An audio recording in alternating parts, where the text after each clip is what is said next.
Let me ask you something deeper than we often dare to say out loud. Have you ever looked at people God has placed in authority over your life and quietly wondered why? Why them? Why that leader? Why someone so flawed or so different from what we imagined a leader should be? Have you ever wrestled in your heart with this uncomfortable thought? What if I know better? What if I could lead better? What if the people above me are simply wrong? You're not the first to feel that way. You're not alone in those secret thoughts. Because there's a story in the Bible, a story few people tell, one that isn't wrapped in triumph, one that doesn't end with applause or redemption. No, it ends in terror, with the earth itself opening its mouth in judgment, swallowing men alive into the depths.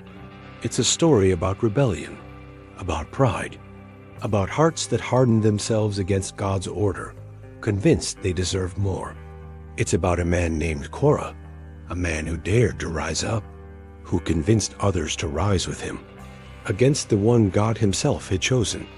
And what happened next serves as a warning, a reminder, that God sees not only actions, but the deep, hidden motives within the human heart.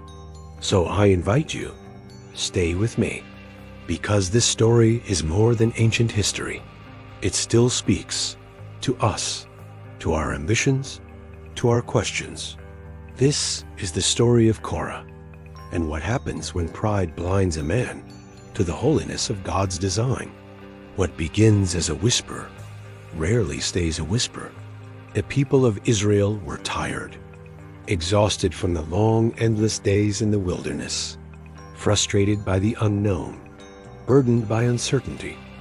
They wandered, hearts growing restless, eyes longing for the comforts of Egypt, even though Egypt had once enslaved them. Their trust in God was wearing thin, their trust in Moses even thinner.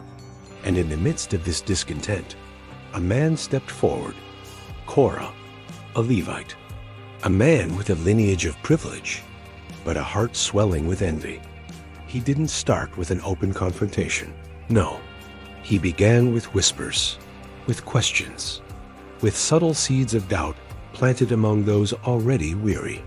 Why does Moses act as if he's above us?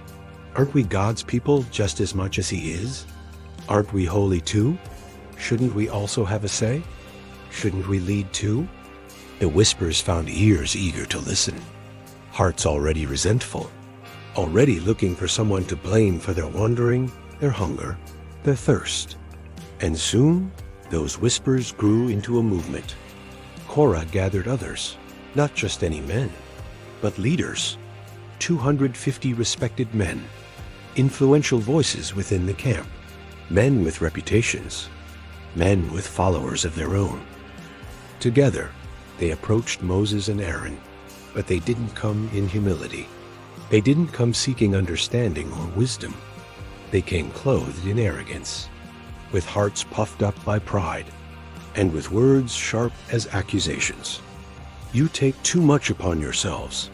All the people are holy. Who are you to elevate yourselves over us? What they failed to see was that this wasn't just a challenge to Moses. It was a challenge to God himself, because Moses hadn't chosen this burden. Aaron hadn't grasped for this calling. They were appointed, they were chosen, by the hand of the Almighty.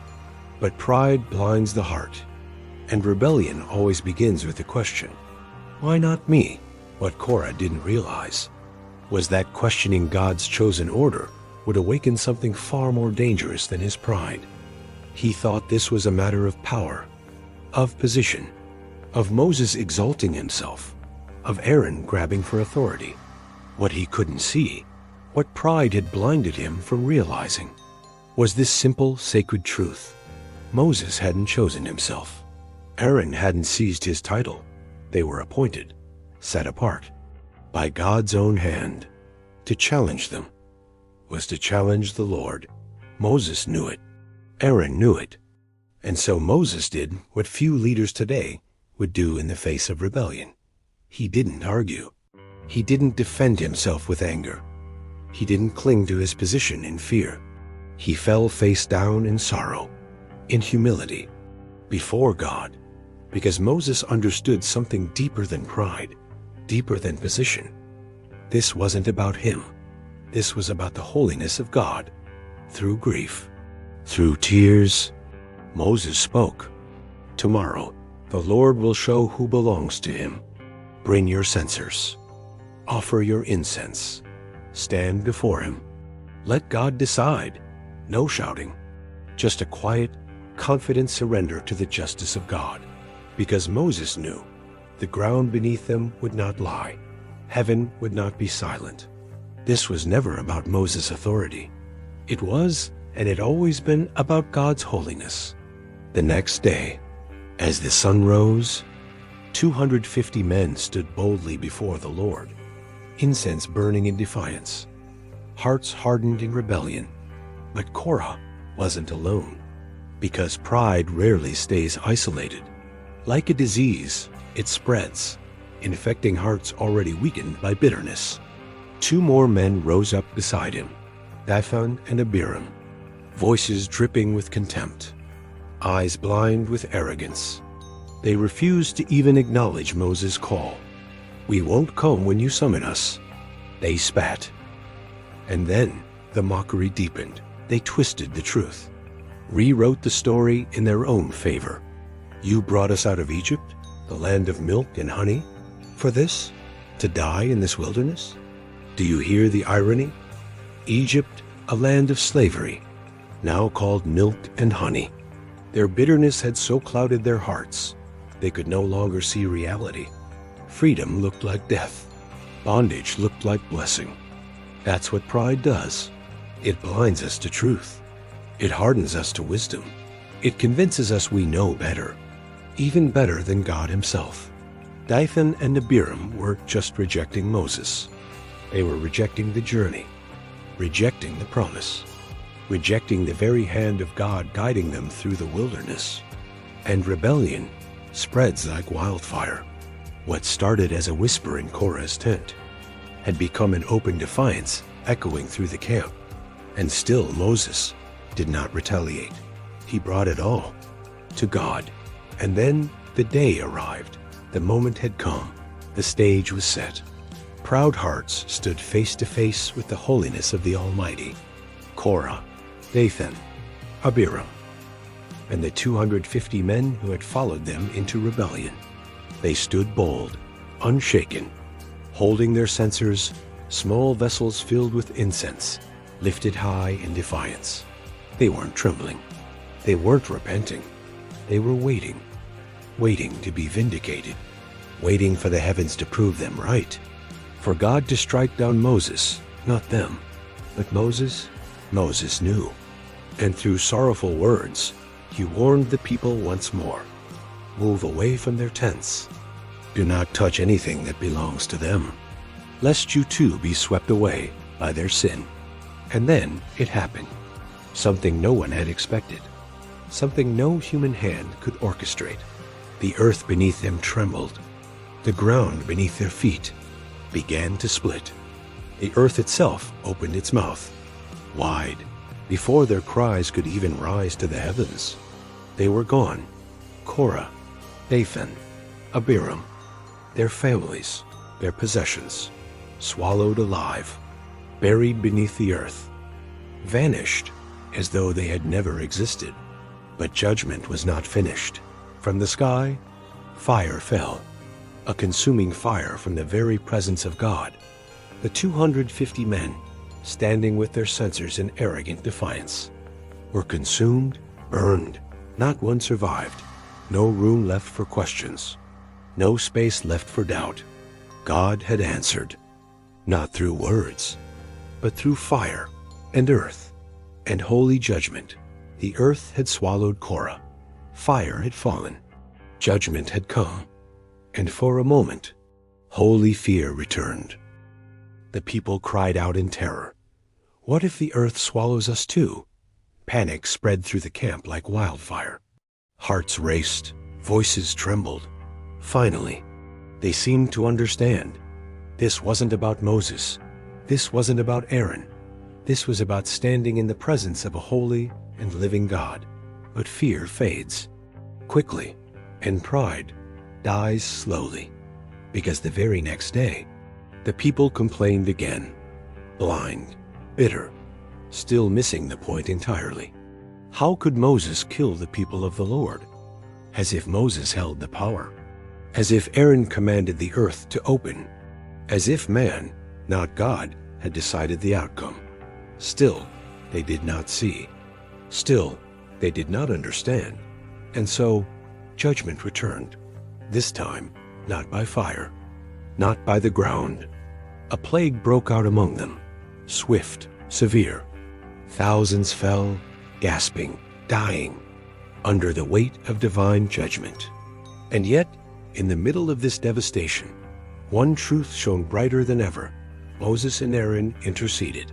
The very leaders they had accused, the very men they had slandered, now stood between the living and the dead.